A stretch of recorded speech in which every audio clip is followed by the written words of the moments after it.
So on the 3rd, we close both voting for the 2 competitions that are open and for the survey. So those of you that haven't completed the survey, please do that. Ty put a lot of effort in getting it started. I think we're going to get real good results out of it, so please participate. Okay, hi. Hi. This is fun. Good problem solving. Figuring stuff out. I wanted to include a brief reminder to everyone that we have a photo walk on Saturday morning. We're heading to Green. We're going to meet at La Frontera around 7:30 and figure out carpooling from there.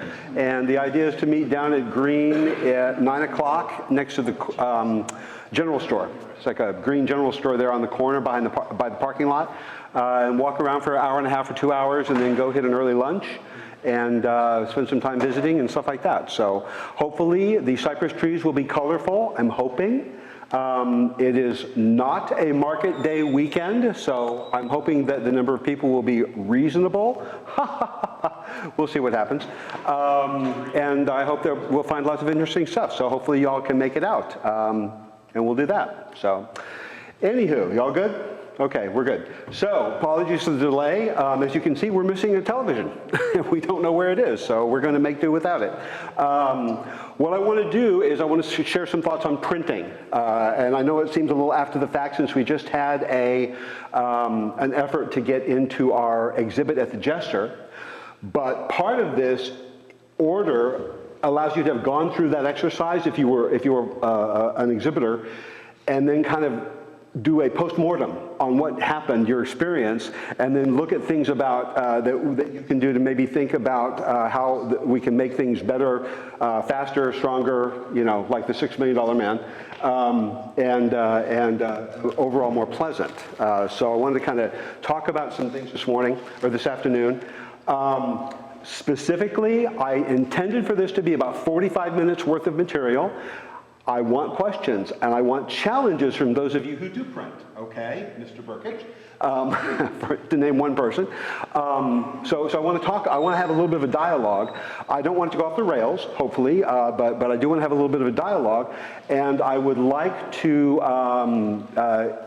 have everybody involved, okay? So I'm sharing with you my thoughts, all right? This is my opinion based on my experience over the last 13 to 14 years of being a photographer and printing. That doesn't make me right. It makes me somebody with some experience and an opinion. There you go, okay? So do not feel inhibited to raise your hand and ask about something. And like I said, we'll try not to go off the rails. So that said, we'll run it a little bit late here, but let's get going. So, hey, Gary, can you hold up for just a minute? Yes. Put a charger on this thing. Yes, we need power on that guy. Here's one over here, right here. Oh. Probably a little bit better for you. Thank you. All right, try that. That's part of the video. No worries at all, okay? So while Ed is doing that, what is the motivation for printing, all right? I think the first question is, why do we want to print, all right? I'm a big fan of Brooks Jensen, who publishes a magazine called Lenswork, and his opinion is that it doesn't, if it's not printed, it's not a photograph. Digitally, it's an image. Until there's something tangible, it's not a photograph. So if you want photographs, you need to make them tangible. You need to put them in the real world. And I'm kind of aligned with that, all right? Why do we print? So we can look at things, all right? For those of you who are stuck in the digital world and looking at things on here, you spend time looking at your images on a phone, on a computer, okay? Well, that's fantastic, but isn't it nice to walk by something on the wall in your house and see something there hanging on the wall, okay? You know, we buy paintings or whatever, we put them on the wall, we enjoy artwork. Let's do the same thing with our prints, all right? Let's enjoy the print as we walk by it on a daily basis, okay? What's the value in that? Seeing something real, seeing something tangible, feeling like you've done something complete, all right? You've not just made an image in your camera or produced something in Lightroom, you've got something complete, all right? You've done the whole thing from A to Z and actually produced a tangible thing that exists in the real world. And I find all of those to be very valuable elements, okay? So, how do we start? Well, it starts from capturing the image, in my opinion, okay? I'm gonna say that a lot, in my opinion. Starts from capturing the image. When you're out shooting, think in terms of, what do I wanna do with this if I print it? How does this work, okay? So, I'm going to challenge one precept from the film world, and this is where I expect my first pushback. Film said, get the image right in camera. Crop in camera. And I'm going to say in digital, no. I disagree with that completely. And I have reasons which we'll get to as we go along. But if you're cropping in camera in the digital world, you're throwing away information you might need later on for various reasons, okay? That's a film thing because you couldn't crop in film. You could enlarge, but you couldn't crop the way we can digitally. So I really challenged the idea that, or the precept, if you will, that you should get it right in camera, okay? In my opinion, shoot with margin, and we'll talk more about that, okay, and why that happens. I've got some examples here to show you that, all right? In the camera, you have tools. How many of you are mirrorless now? Most everybody's mirrorless, okay. Mirrorless has some advantages and some new things which are really, really cool, but a lot of DSLRs have the same capability. The EVF in a mirrorless will let you do things like set your aspect ratio, so you can do 1:1. If you want to square crop, you could do things like an 8:10, or you could do a pano, a 9:16. You could do things like black and white, show the image in black and white, which a DSLR will do as well, I believe. It's been a while, I'm trying to remember. So you can take advantage of your viewfinder's capabilities to help you make that stretch from where you are taking the picture to what you might end up with on a printed piece of paper, okay? Aspect ratio is something to think about, okay? I don't know about Fuji. Is Fuji a 4/3 or what? APS-C. Pardon me? APS-C. So it's still 2:3? 2/3. Yeah. Still 2:3, okay. So I know like Panasonic Olympus 4:3, micro 4/3, right? Okay, but those of us in the DSLR world and the larger mirrorless cameras are using a 2:3 aspect ratio. We get comfortable with that, and that might be a problem. Again, I've got an example of why that might show up as a problem, okay? So think in terms of a different aspect ratio than what your camera natively shoots in, all right? And there are ways in the mirrorless world to help set your camera up to take advantage of that. Otherwise, shoot with margin, okay? Add some space to your shot, all right? One of the really cool things about mirrorless or DSLRs, or actually any digital camera, is overlays, right? How many of you use the 2:3 grid? Okay, right, 2:3. And there are others, right? There are other overlays that you can turn on in camera to show you where things lie to help you with your composition. And that can be really, really helpful, all right? So the camera helps us do all this stuff.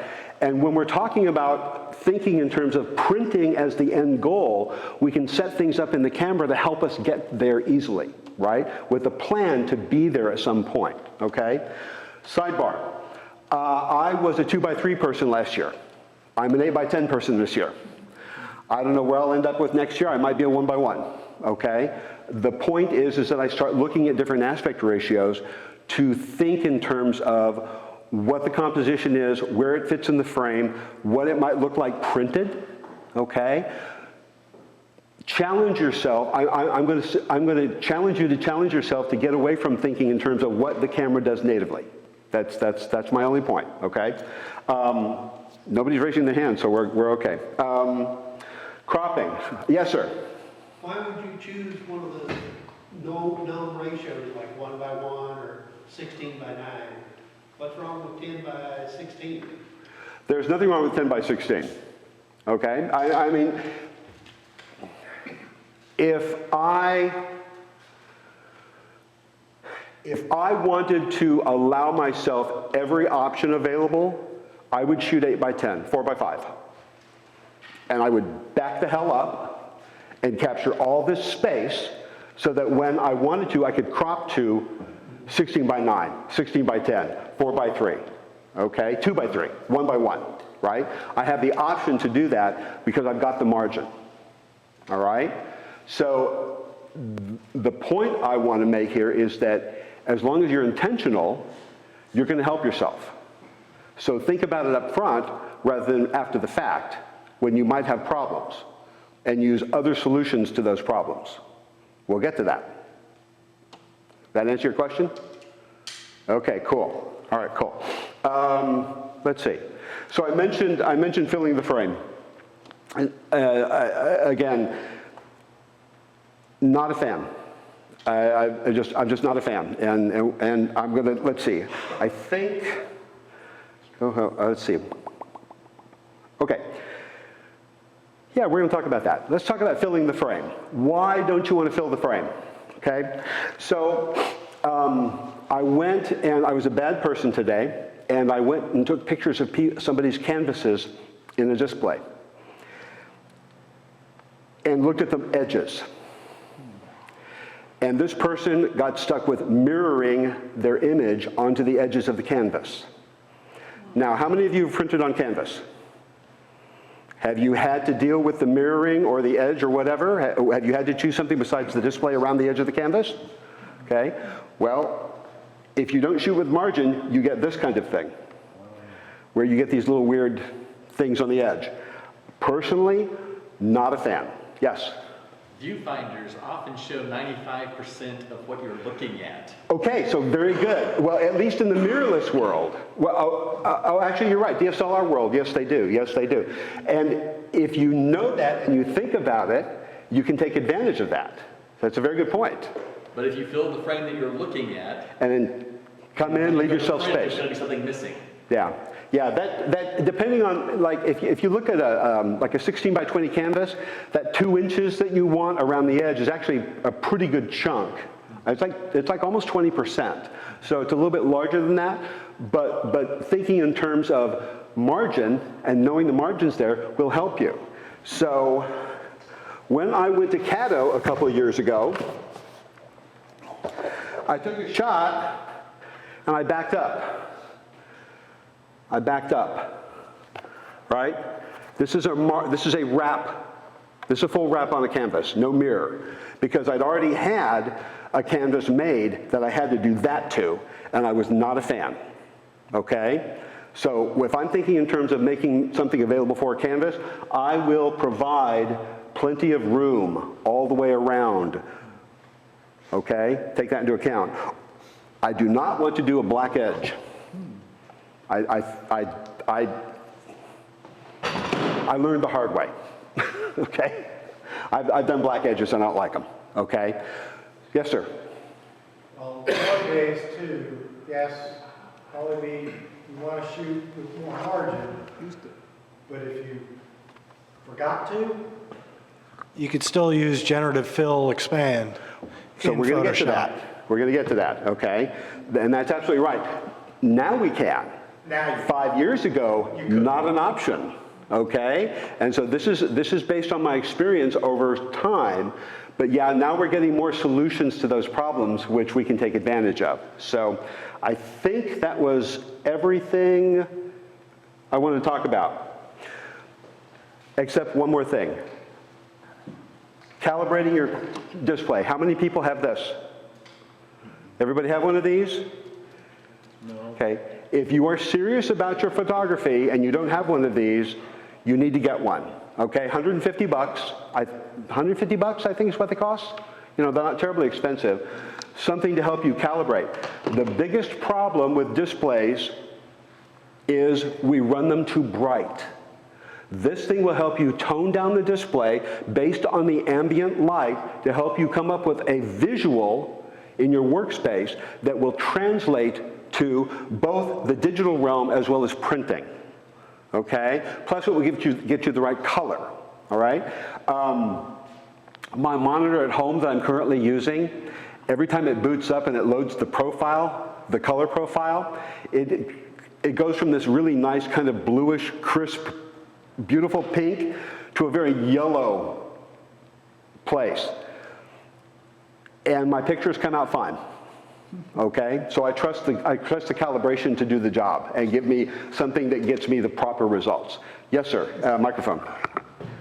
So the calibration is something you put on your screen?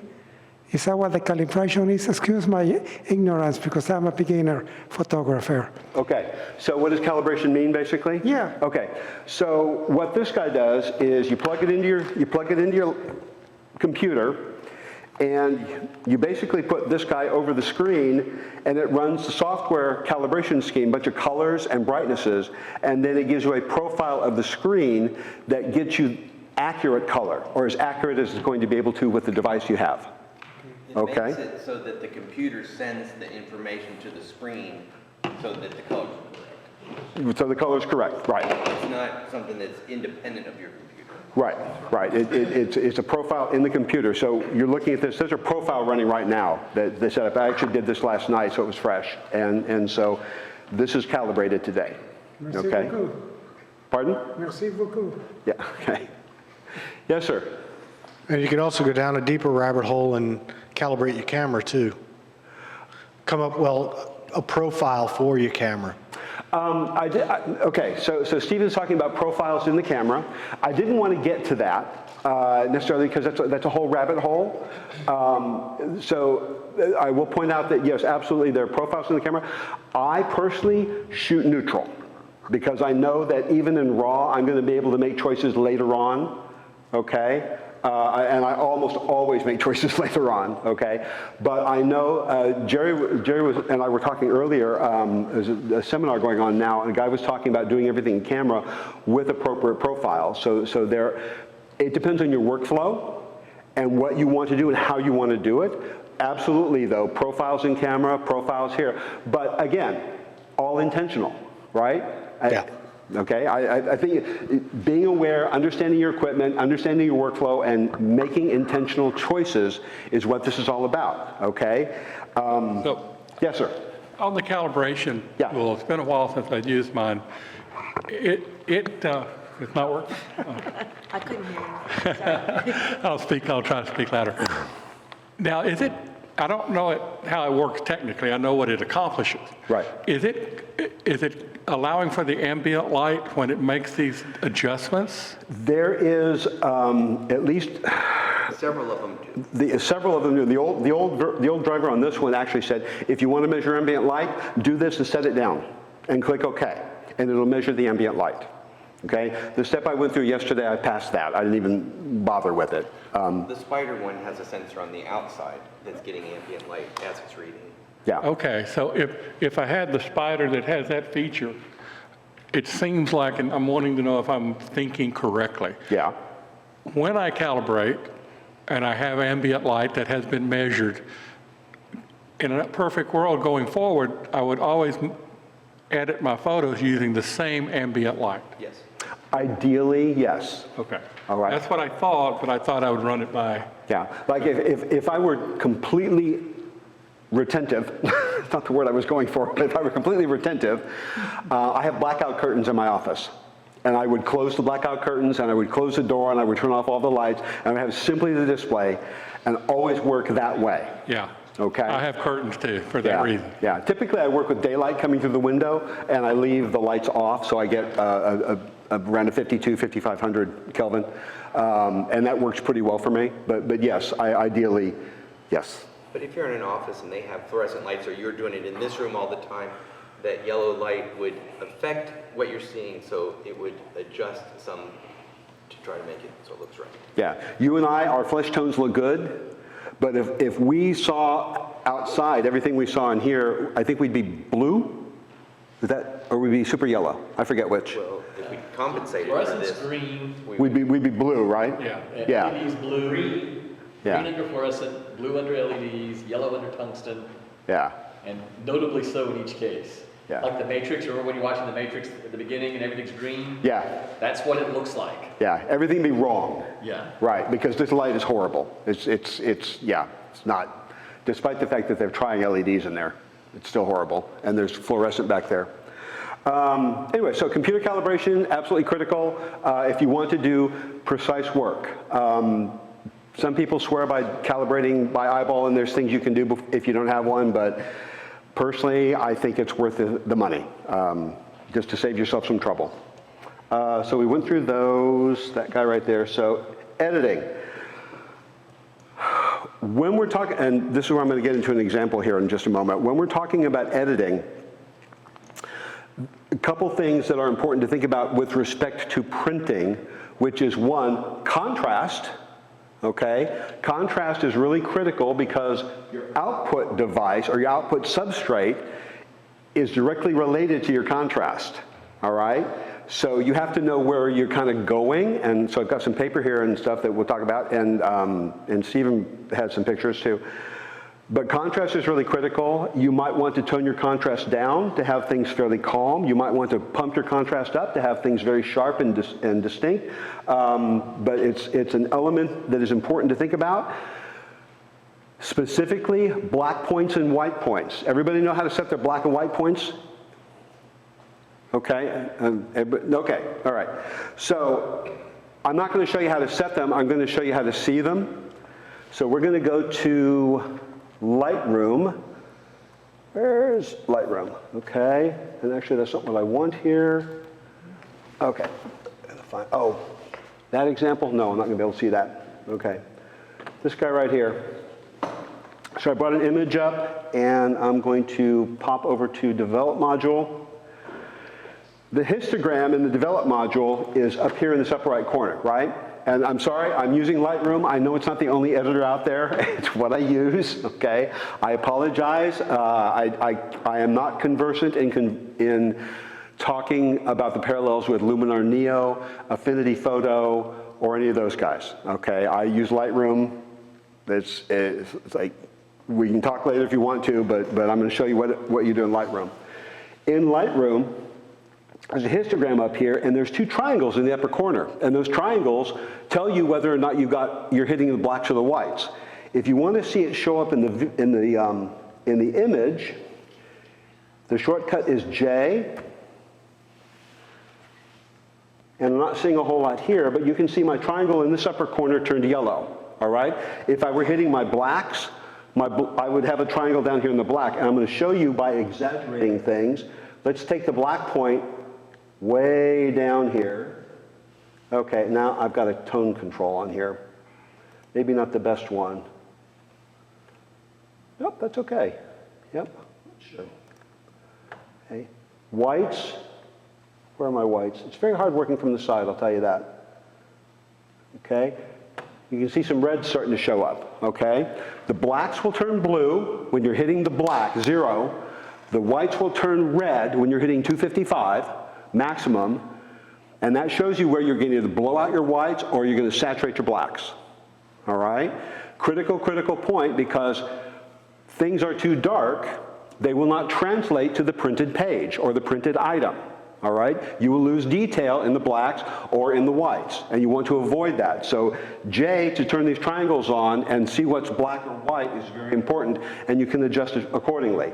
I tried to download a black and white photo to show you, and the network wasn't working, and I apologize for that. It was one of those things I left out at the last minute. So I do not have another good example with me, unfortunately. I wish I did, okay? Yeah, I don't have another one with me. I apologize for that. Close those. Yeah, dang it. Okay. I'm going to go back to this guy here. Okay. Black and white points are critical. Again, I'm going to have an example here in just a moment. I'm going to mention sharpening. Sharpening. You're all familiar with sharpening on global sharpening on input, right? Okay. Selective sharpening by going and dealing with specific areas. If you want things sharp, like eyeballs, for example, making eyes very, very sharp. Okay. And there's output sharpening. 3 stages of sharpening. Something to keep in mind. We'll talk about the last stage in a little bit when we talk about output. Okay. Sharpening is very important. But when it comes to editing, I want to talk a little bit also about dodging and burning. So I have a couple of images I found. How many are familiar with Adam's Moon and Half Dome? Right? right? Or Sunset over Hernandez, right?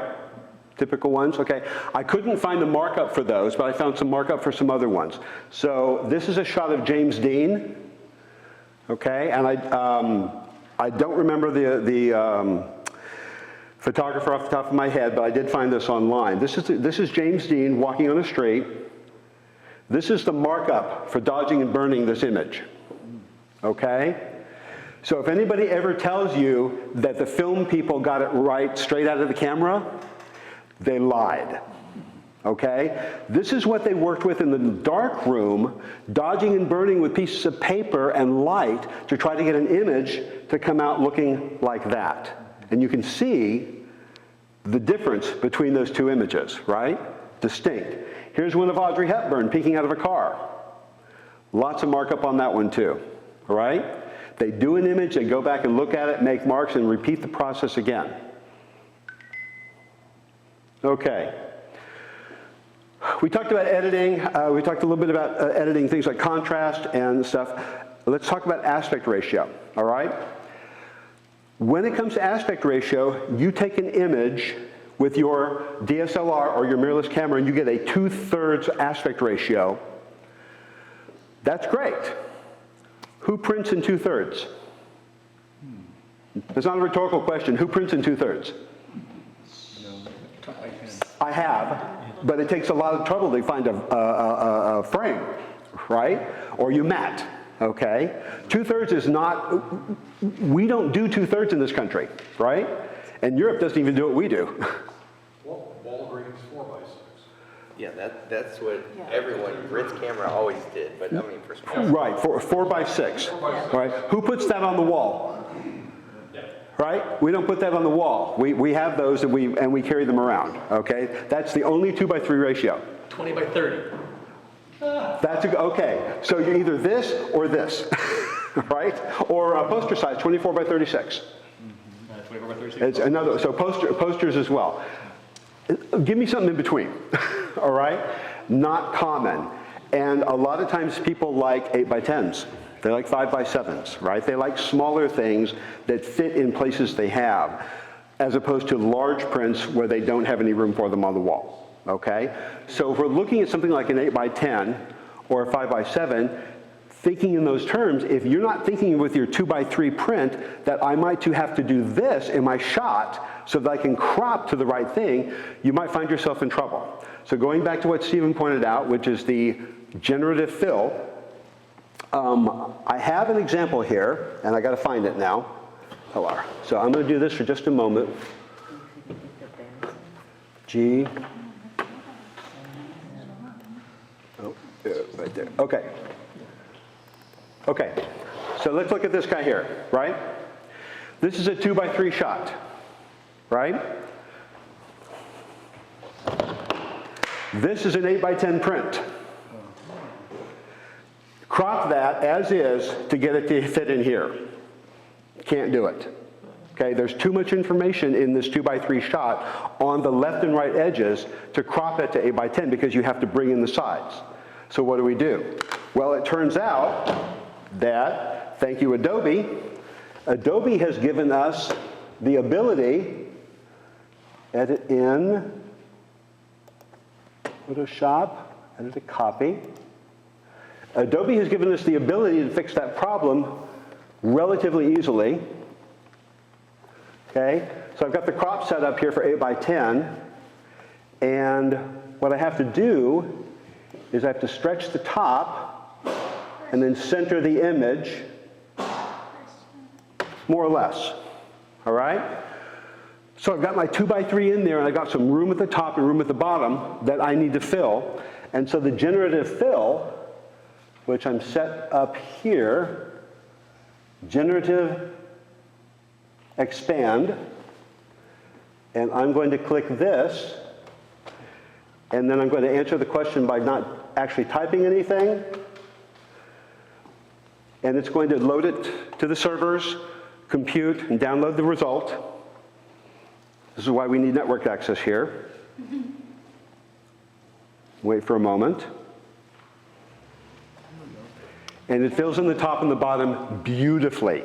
So if you look at this, at least for me, if you look at this and see down here and up here, I can't tell that it was fake. It's done a beautiful job. So that helps us solve the problem of getting the aspect ratio wrong in camera. But, which is easier, relying on Adobe or getting yourself some margin in the first place? So something to think about when you're shooting. Don't be afraid to back up a little bit, especially if you're working with a zoom. I know prime's harder, but something to think about, okay? So you get your result where you want it to be, being intentional about your work. Okay, so cropping, yes, cropping, okay. So I'm gonna go back over here. Let's see, let me find Lightroom again. There we go, okay. So this is a shot I took in Ireland a couple years ago when the light was coming through about 4 o'clock in the afternoon through this glass door. I should have taken a shot of the door because the glass was really, really cool. But I just liked the way the light was falling on the wall. Looking at this though, there's more than one picture here, right? I like the light and the wall and the radiator, but I can do interesting things with this by cropping, right? I can go abstract with just the light. I can think in terms of shadows, give myself some context with the floor, or really expand, okay? And if you look at this, this is, where is it? 3,400 by 1,900. This is an 8 by 10. Okay, I can still get an 8 by 10 out of this tight crop, out of my original image, because it was a 45 megapixel image. The point is that you take the shots, sometimes there's more than one thing there and you can have fun. So look around your images and see what's there that you didn't see in the first place. Okay, explore the possibilities by cropping. Okay, so cropping later, not in camera. So kind of funky stuff. Anyways, let's go back to here. Okay, so let's see. Okay, okay, let's talk about output. So how many of you are familiar with, let's see, I'm gonna do color space in a minute. Okay, so output, we're all familiar with JPEGs, right? Mm-hmm. Okay, JPEGs, typically for the web, for the real world, use a color space called sRGB. We're gonna talk about color space in a moment, okay? Labs like JPEGs, all right? Labs often take TIFF files. Some of them will take PSD files. PSD files are glorified TIFF files, okay? They're basically the same file. All right, there's really not much difference between them. TIFF files support layers and things like that, so PSDs actually aren't that far away from them. So when you're talking about output from, for example, Lightroom, you're trying to export things, you're going to think in terms of, I'm going to save a file that I'm going to send to somebody for some reason, or I'm going to save a file I'm going to send to a lab, or to Walgreens, God forbid, or you're going to go to the printer, okay? So things to think about. One of the things that we need to think about with this is DPI. Who knows what DPI means? Dots per square. Okay, we're all familiar, right? Right? Dots per inch. Meaningless. Absolutely meaningless. Okay? Unfortunately, a lot of software out there wants the DPI to be set to 300 because apparently that's the magic cutoff. All right? So set your DPI to 300. I'll get right there. Let me finish my thought. I'll get right there. Set your DPI to 300 and have done with it. Because what matters is the dimensions of the image. Mr. Burkich. I will. Microphone. I will. Microphone. Microphone. I would say it is important, DPI. Because? Canon printers are 300 DPI. What's the other big brand? Epson is 360. So depending on what size you want to print, you need to know that. No, And go on. oh, and I'll say, Go on. so no, I'm going to say it is important to know that. Okay, what's important is pixels per inch. Okay, the dimensions of the image are what dictate what you can do with it. Okay, The DPI and your printer, but the DPI setting in the file is not what's used to figure that out. It turns out it's the dimensions of the image that matter. well, I'll Okay, and I'm not the one making. I'll disagree with you on that, Well, but I'll stick with mine because I have a Canon printer and I do everything at 300 DPI. okay. So let me pull an example here. Let's talk about a 24 megapixel image, 2x3, which is 4,000 by 6,000. Okay. Gotcha. I don't care what the DPI setting is. I know that 4,000 by 6,000 allows me to do 6,000 divided by 300 is 20 inches by 4,000 divided by 300 is 11.5 inches. If your printer is 300 DPI, you need to divide that. At 360 and 300, that's a big difference.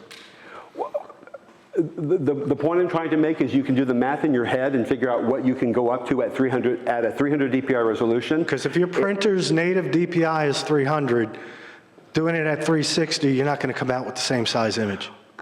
That's true, but many printers actually have a larger DPI than that, native DPI in the printer.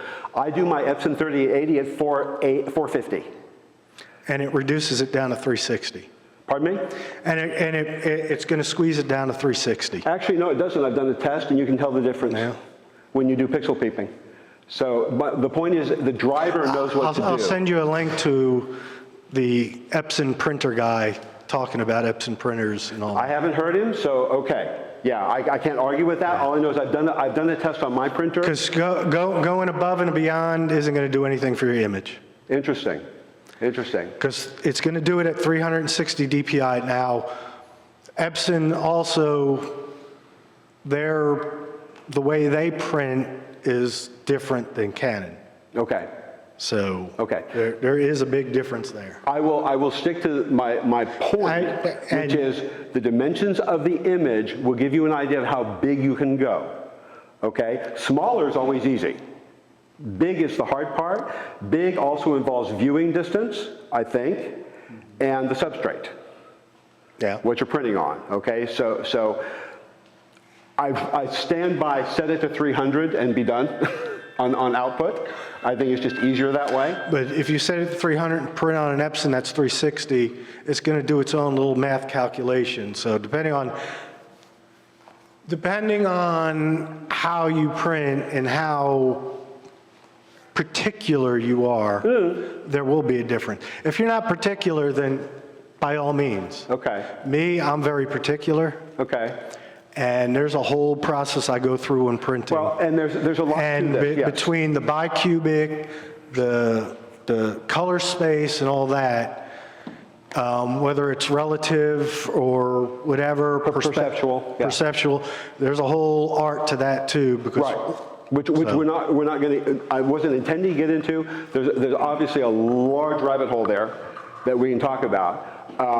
What my point of this was to get people to think in terms of the image dimensions and what that provides possibility-wise. Just think in terms of divide by 300 to get your inches, okay? Based on a standard viewing distance, a larger viewing distance, it's basically 150, right? I've printed 16 meg images at 16 by 20, and they look great because I'm looking at them from me to Jerry, right? They're way over there. I'm not looking at an 8 by 10 like this, right? I'm not looking at a 16 by 20 like this. That's not happening, right? I'm gonna back off, okay? Smaller images, higher level of detail, finer stuff. But you can do the math yourself based on the image dimensions, okay?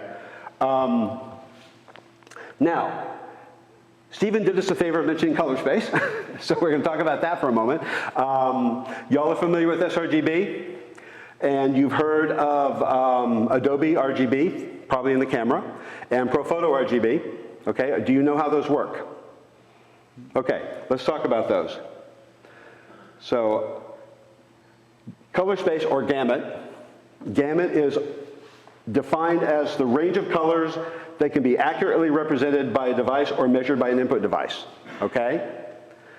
So we have sRGB, Adobe RGB. Finally, we have lab, which is lightness, and B is blue-yellow, A is bluish-green to magenta-pink, okay? And lab is the largest color space. So if we look at, you've all seen this, I think you've all probably all seen this diagram before. This should look somewhat familiar, okay? So the big area is what we can perceive with our eyes, all right? That's what we can see. You can see sRGB, the smallest triangle, is a subset of that. Not a whole lot. Adobe RGB, a larger gamut, is a larger triangle that incorporates more. And then ProPhoto RGB incorporates more, including some things we can't detect with our eye. Lab being the biggest one, which is everything visible. And possibly even more. I'm not entirely sure. There's a whole stuff there that we don't get into. But the point is that we can see more than the camera when it comes to colors.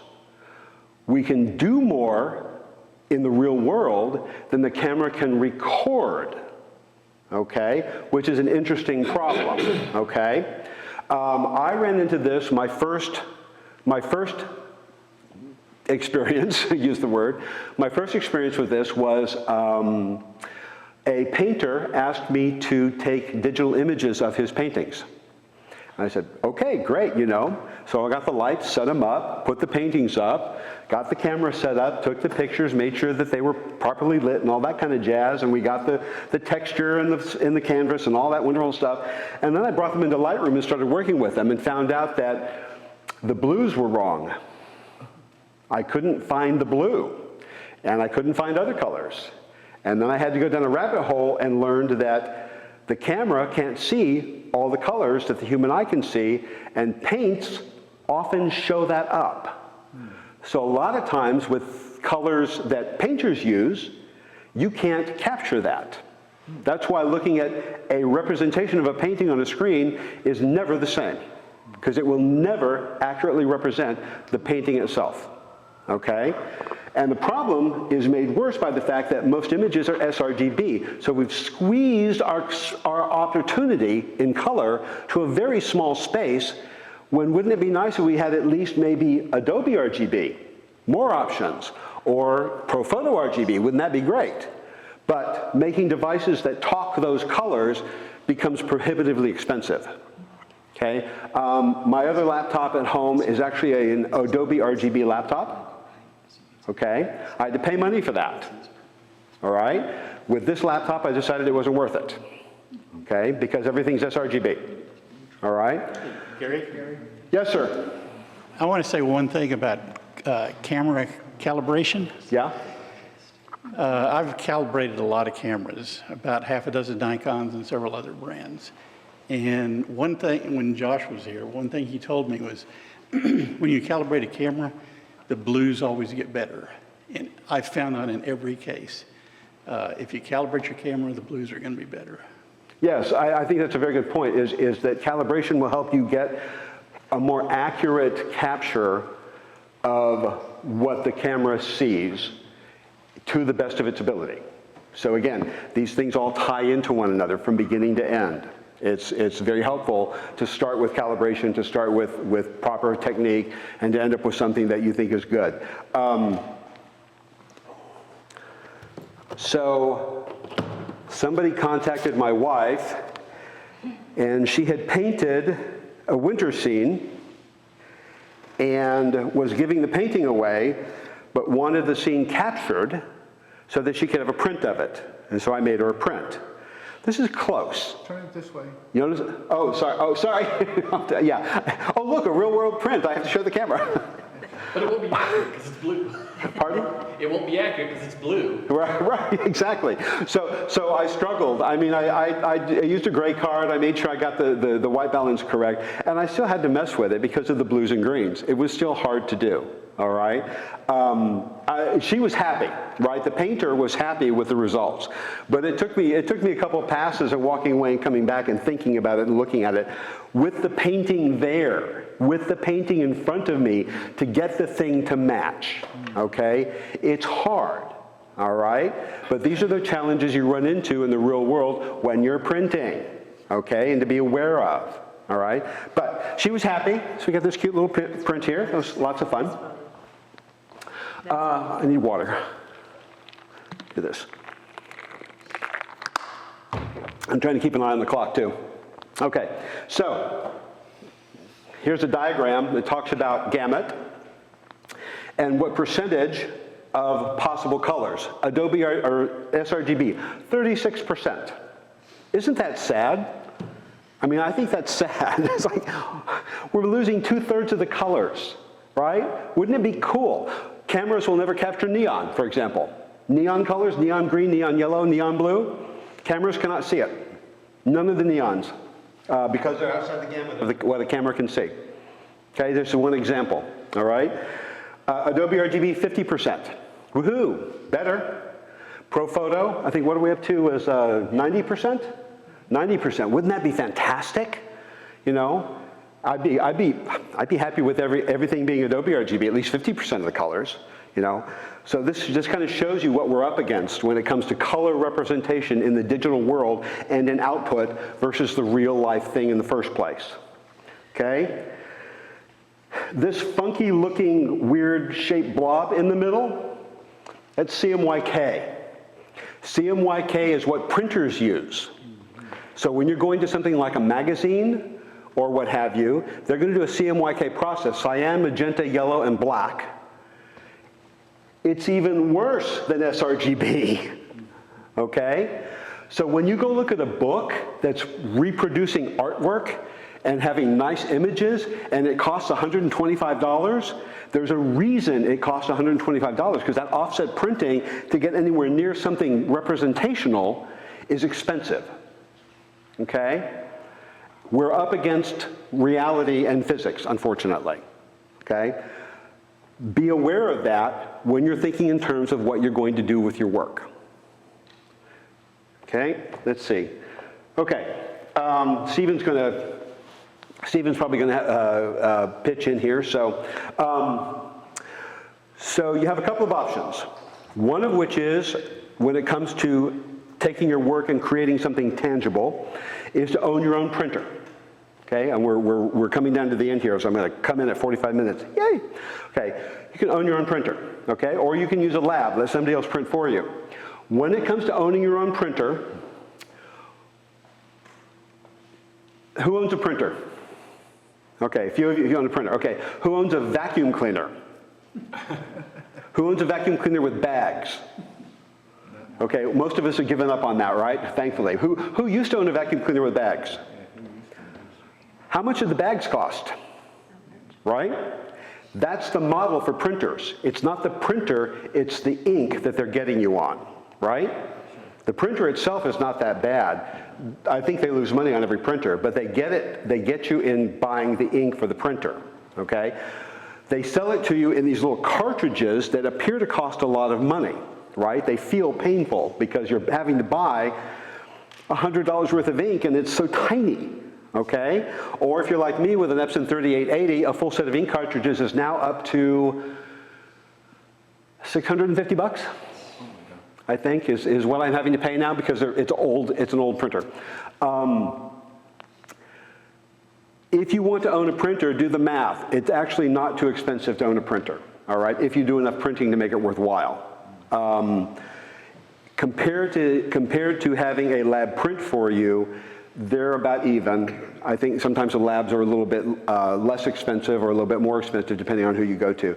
But per print, it's not that bad. I did some work with my 3880 before I bought it using Red River paper and the ink and tried to figure out how much it would cost per square inch to print and decided that the print was comparable. And that way I had control over what I was doing and I didn't have to rely on somebody else.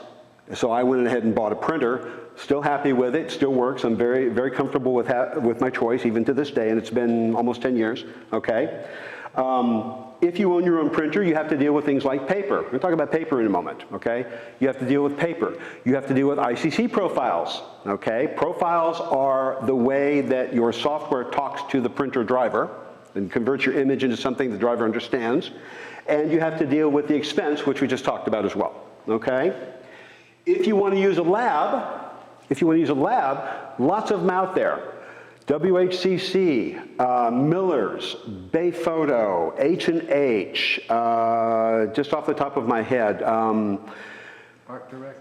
Pardon? Art Direct. Yeah, I mean, thank you, local Art Direct, right, which we want to go to, because you already went there, it was great.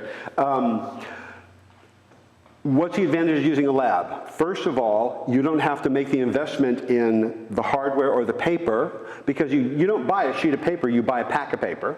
Okay, I'm looking at more 13 by 9 paper right now for my fine art printing, 125 bucks, right? Out the door, 125 bucks. That's what I have to do, you know, and that hurts, right? As opposed to $5 a slice. So you get the lab to do it for you, they do it, they send it to you, it's fantastic, all right?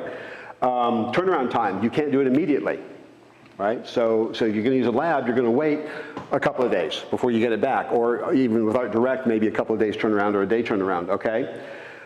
On the upside for labs, substrate choices, paper, aluminum, acrylic, canvas, all those things, plus putting it on mugs, putting it on pillows, right? Labs can do all kinds of wonderful things these days that you can't do easily in your house. So even if you have your own printer, it's a good idea to know what the labs provide if you need something weird. If you want to do a phone case, for example, right? You want your image on a phone case. If Carol's online, Carol could talk in detail about that because she's got all kinds of cool stuff that she's done. So definitely something to keep in mind. Labs have their place. One of the best things that labs offer you can be color correction. So if you do the work on your image and you send the image to the lab, you can ask them to look at it and make sure it's correct, okay? Especially with skin tones, very, very important. So if you're not sure, you're doing a portrait, that the skin tone is correct, somebody else with more experienced eyes than you can look at it and go, yeah, or tweak, and get you a print that's going to be correct, okay? Yes, sir? That depends on the lab. If you're sending out to one of the good labs, yes. If you're sending to one of the bulk labs and you have an unusual color solution, you will get back garbage. We have experience with this. I had an astrophotography shot of the Milky Way that we had light painted this rock with. Right. And everybody, including our good friends at Precision, would just hit auto and print, and it would come back and it's green and purple.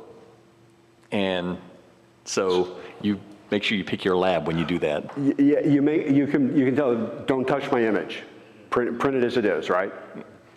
Okay. Yeah. So some things are tricky, like astrophotography, I think is very tricky. And you have to be aware of what you're doing and work with the lab. The cool thing about most of the labs is at the price point they're charging you, they're going to work with you. They're going to be very responsive, they're going to be interactive, and they're going to make sure you're happy, okay? Building a relationship with a lab is a good reason if you do a lot of printing that way, for precisely that reason. I've read stories of Miller's lab up in Dallas, where people will go through and they needed something done quickly, and the photographer has been walked through the line looking at their order getting done just like that. Okay, so you can get really good service from some of these labs, depending on how much you're spending, I'm sure, but they are very responsive because they want to have happy customers. I think having Art Direct here is probably a great example of the kind of service that we might need to do something significant and being able to work one-on-one with them. You know, so I'm very excited about that. I think it's a really great thing to have handy. So very cool. Plus, I think they offer lots of choices in the substrate, right? Okay, I missed the field trip, unfortunately. I know. Help me out here. But yeah, I think having somebody like Art Direct locally is a very good thing. So there's advantages to having your own. There's advantages to a lab. I have a printer, but I'll use a lab sometimes, like the canvas here, my shot of Caddo.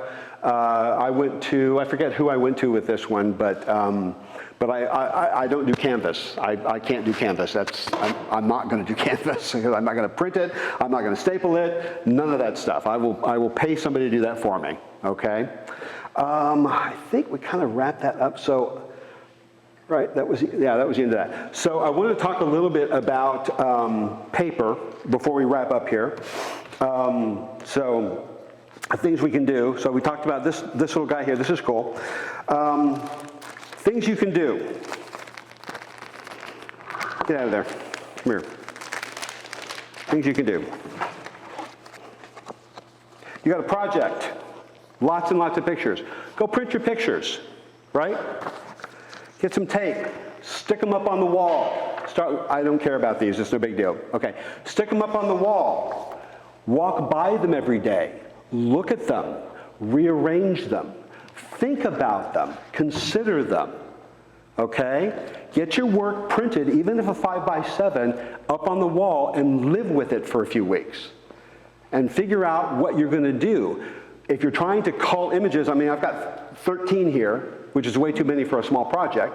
If you're going to cull images, maybe you don't know which ones have to go, because a lot of these, I mean, if you look at this, they're abstract stuff, right? And they all look very, very similar. Okay? You might not know which ones have to go. Live with them on the wall and walk by and go, okay, I've decided that one's out, right? Take it down, move things around. Yes?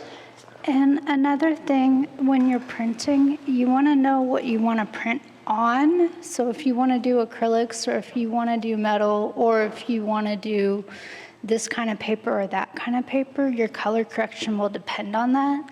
And your photos might depend on that too, because some of them will look good in acrylic, but they won't look good on canvas, or vice versa. And so you have to think about not just where you want it, but how you want it to decide on your picture. Right, so I was going in that direction, thank you very much. So, so that's one idea, and you know, great. 4x6s, 5x7s, not expensive to print, and you don't care about the quality, what you care about is getting it up on the wall, okay? So this is something you can send out and have done very quickly. Other things you can do include, you're talking about paper, right? This is one version of this print. This is another version of this print. This is done on my Epson. Oh, sorry, okay.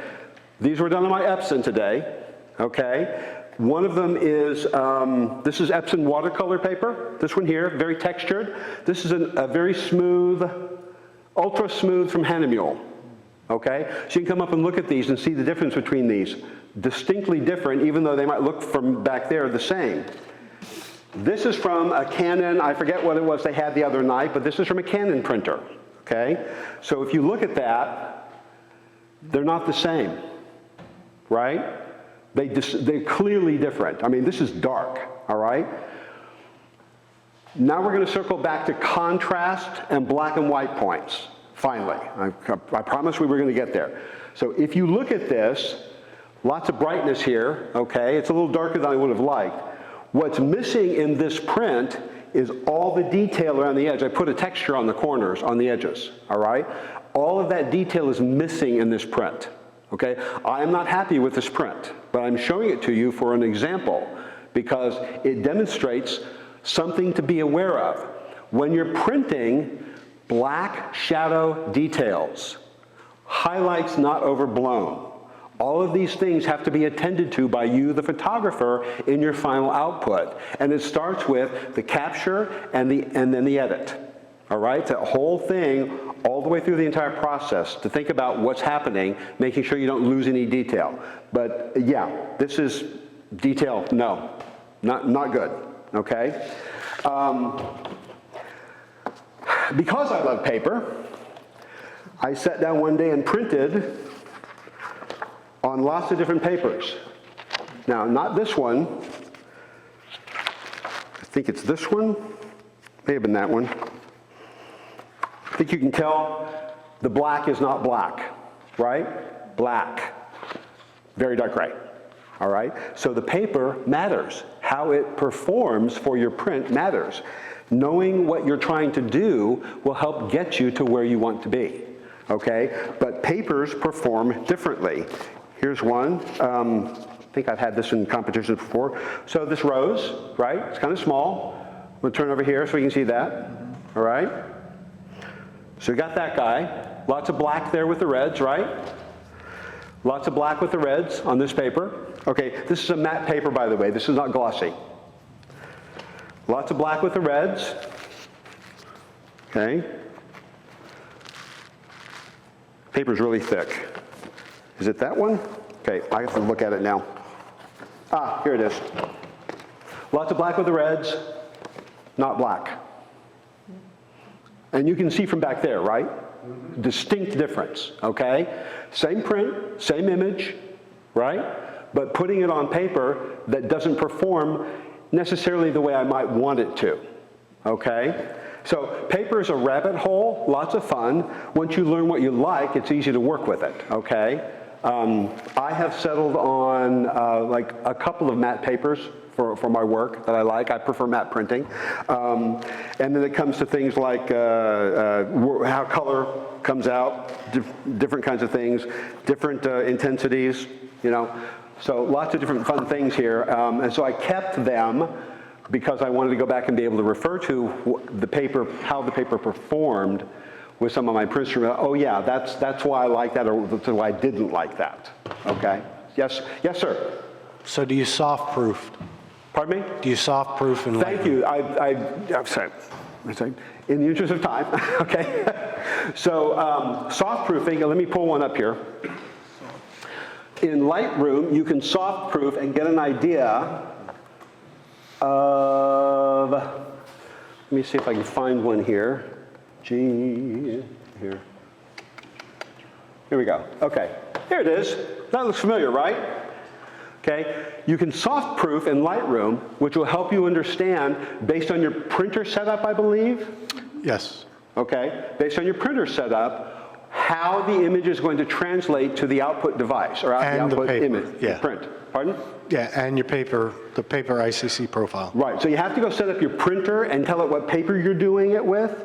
And do you have to choose the ICC profile? I'm never sure about which order it has to be done in. Yeah, okay. You choose, you have your printer and your ICC profile. Right. So once you're here, where's and then you can see if any colors are out of gamut as well. Right.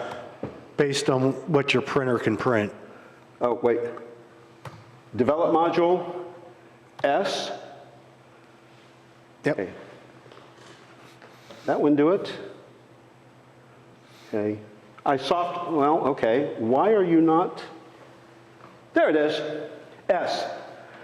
Soft proof, that image will show you what won't print in the color you think it should. Okay? So then you can go in and start mucking about trying to adjust it to get the color you want, which I don't have any skill at that. I've trusted the printer and been relatively happy with it. It's a little bit of a challenge, but I was tweaking this one earlier, and I ended up with that. That's not purple, that's magenta, at least in my eye, okay? So I'll go back here.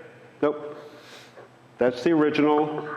That's the one I tweaked, okay? I have not printed it, so I don't know actually how either one would come out, but soft proofing is a tool that will let you have an idea on how to get your image onto the paper the way you want it to get there. Yeah, is that a fair statement, Stephen? On that one, you get the profile set to Adobe RGB, so what you're going to want to do is pick the paper ICC profile. Yeah, I pulled it in from my other catalog, and yeah, I didn't do all the work over here, so I just wanted to get something that would actually show the out of bands. And just FYI on the relative and the perceptual, those two settings, it's just how the algorithms and how it's going to squish the colors that are out of gamut into gamut. How it moves things around for you. Which do you prefer? Do you have a preference? Actually, relative seems to be better, but it's still up to you, whatever you want. You can go perceptual. I tend to land on perceptual most of the time, but it's something I should experiment with more. How it was explained to me is this. You got your color space. Right. Right. So one of them, I think it's perceptual, is going to squish the whole thing. So whatever's out of gamut is going to squish the whole thing in, whereas relative, I could be wrong, it might be relative. Right. It's just going to take the ones that are out of gamut, put them in gamut, and everything else that's already good is Right. going to leave alone. One of them acts like a compressor. Yeah. For audio as opposed to just squeezing the whole thing down, yeah. So again, it's something that you need to experiment with. This is another reason for having a printer that does at least small prints handy, and you get something out that's reasonably good quality, and you can experiment with that way. It's like, I'm happy with my 5x7, and I'll send it to the lab to get my 16x20 kind of thing. Yes, sir? So the soft proofing, as I understand it being described tonight, is you're linking it to your settings on your personal printer. The paper and the printer matter. Do people do the same thing when they're using a labs printer? Yes. You should have. They don't always give you the. Probably most of the time people don't. Do I? Yes. I'll go to the lab, download their ICC profile, soft proof, and get it. And then send them, when I do the soft proof, it'll come up, and when you start making adjustments, it'll ask you, do you want to make a soft proof copy? I say yes, and then I'll save that copy as the one I'm going to send to the printer. Yeah. For example, I've done some CD album covers for people, and you could go get a profile for the printer and load that into Photoshop, and then your work would take advantage of that profile so that the output at the printer looked like what you gave them. Right? So absolutely, knowing what the printer is going to do is very critical to getting accurate translation from here to there. Now, do you have to go to the printer to get that, or can you get it offline? No, yeah, you get it online. Okay. Yeah, you get it online. Yeah, Okay. absolutely, yes. Go to Bay Yeah. Photo or whatever, or just Google Bay Photo ICC profiles if that's who you use. Yeah. Or whoever you use, you can get their ICC profile. Yeah. Or you give them a file and you say, I want it on this paper, fix it. But I mean, how many people in here have sent or done pictures and noticed, okay, I sent it, and I had somebody print it, and it looks a lot darker than what I wanted. Right. I bet you all of you did. Well, one, that's because you're looking at a backlit photo. Yeah. So I've gotten to the point where between calibration of my monitor, camera, and everything, that when I print, it's going to be identical. Right. And I also don't print from Lightroom or Photoshop. I use the printer software. I have Canon. I use Canon's printer software to print it. And for me, I get consistent results across the board. Right. I've been very happy with my Epson and working my workflow from Lightroom through to the Epson, and I get output that I'm pleased with. Why this Canon print came out this way is still beyond me. I'm not quite sure what happened, but that's probably probably something I didn't take into account when I was editing. I'm not entirely sure, but I think that, I guess my point here is that you need to work the whole process. Yes. Okay, it's not magical, you have to work the whole process. I've gone down that rabbit hole and I test prints and this and that. And because my biggest thing at first was always, why is my print always so dark? Yeah. And now I finally kind of got it figured out. Yeah, my first lab print was very dark too and went, what the hell? What's going on here? Yes, sir. So for everybody who hasn't gone down this rabbit hole yet, you may have noticed it on some of these pictures that the differences are really subtle. And to you, they will be. To him, they're screaming like a neon sign. It's something you learn to see. It's like learning to hear something's out of key or something like that. Once you've learned to see it, you can't unsee it. This is where you've gotten to in your printing journey. But it is something that is subtle at first. It's that last 5% from 95% on. And so it doesn't look like a big deal now, but as you print more and more, you're going to be like, just like when you started off and, you didn't notice all that noise in your 12,000 ISO print. And now you're like, oh, there's grain everywhere. This thing is hideous. That sort of thing. Absolutely. Thank you. It's very well said. Oh, Patrick has a comment. Yeah, you're talking about paper samples. You can for a chunk of change, Bay Photo will send you a whole stack of, it's the same print, and then it's on every one of their types of paper that they have. Yeah. And also the metal prints that they do, there's not just one finish, there's, I think it's about 5 finishes that they have. Yeah. And so it's worth it, it's maybe $100, but it's worth it to just tell them, yes, send it to me. And it takes about a week and a half, and they send it to you. So, Yeah, and some of the labs actually will offer you a couple of test prints for free. You know, if you set up an account with them, if you're trying to be a professional, they'll send you a couple of test prints for free. So you can get a couple done just to get an idea of what they do. You know, it's usually not anything unusual when it comes to paper choice. Carol just said in the chat, it's $24 for the sample pack from Bay Photo, and I'm assuming that's just the paper pack. That's the paper pack. Yeah, not the, Metal pack. yeah. I just did the whole thing, it was like 80, 90 bucks. Okay, so whirlwind tour. I apologize for the whoosh. I hope it's okay. I just wanted to kind of cover the bases, and I don't think we left any glaring holes anywhere. Do you think of anything, Stephen, that we really should have touched on? For most of us, no, but you can get into the whole sizing of the image, and because when you shoot with like my Canon R5, 20 Right, megapixels, 45, yeah, yeah. I actually go into Photoshop and resize it to what I'm going to print. Okay, So I'm not leaving it to the computer to compress and take out what pixels out of it, because it's a whole thing, because I'm printing at 300 DPI. right, And, you know, with mine, I can go on the long end up to 21 inch, but I'm not printing a 21 inch. I'm printing, you know, 5x7 or 8x10 or 13, you know, whatever. And I go in there, because there's all these other different algorithms, bicubic, enlarging, sharpening, and this and that. yeah. And depending on how, I mean, some people you probably won't notice, but I will notice that, you know, you can tell when things are. Right. So I think Bill mentioned earlier that he's, for some of his car shots, he's used Topaz, Gigapixel or Photo AI? Gigapixel, okay. So Topaz Gigapixel can be used to upsize. There's an AI technology in it as well to do smart upsizing. I don't know, I think it's better than Photoshop. Depends on what you need and how far you need to go. So there's some solutions there.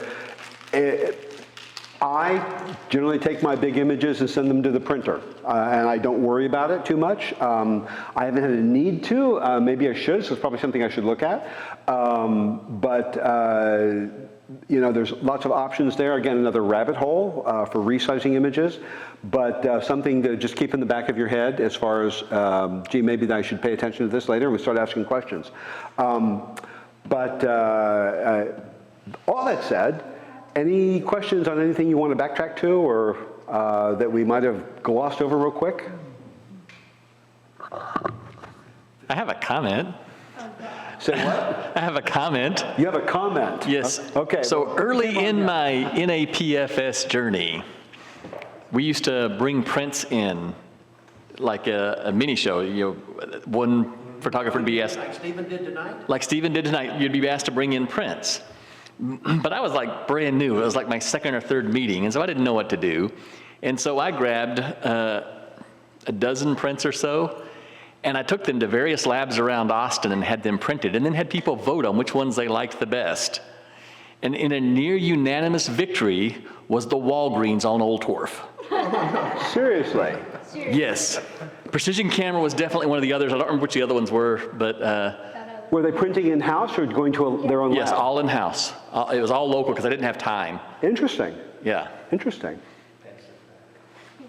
I don't know what to say to that. Years ago, you could get ICC profiles from Costco, and their printers were calibrated regularly at that time and were right on. You could count on a Costco print being color correct. Costco did a good job. Yes, people really like their work. Yes. I Yes. used to work in a photo lab, CPI Photo Finish and Fox Photo, not a high-end photo lab. But we had to calibrate our printing every day. We kept little strips in the refrigerator in the back Cool. just for that purpose. Okay, yeah.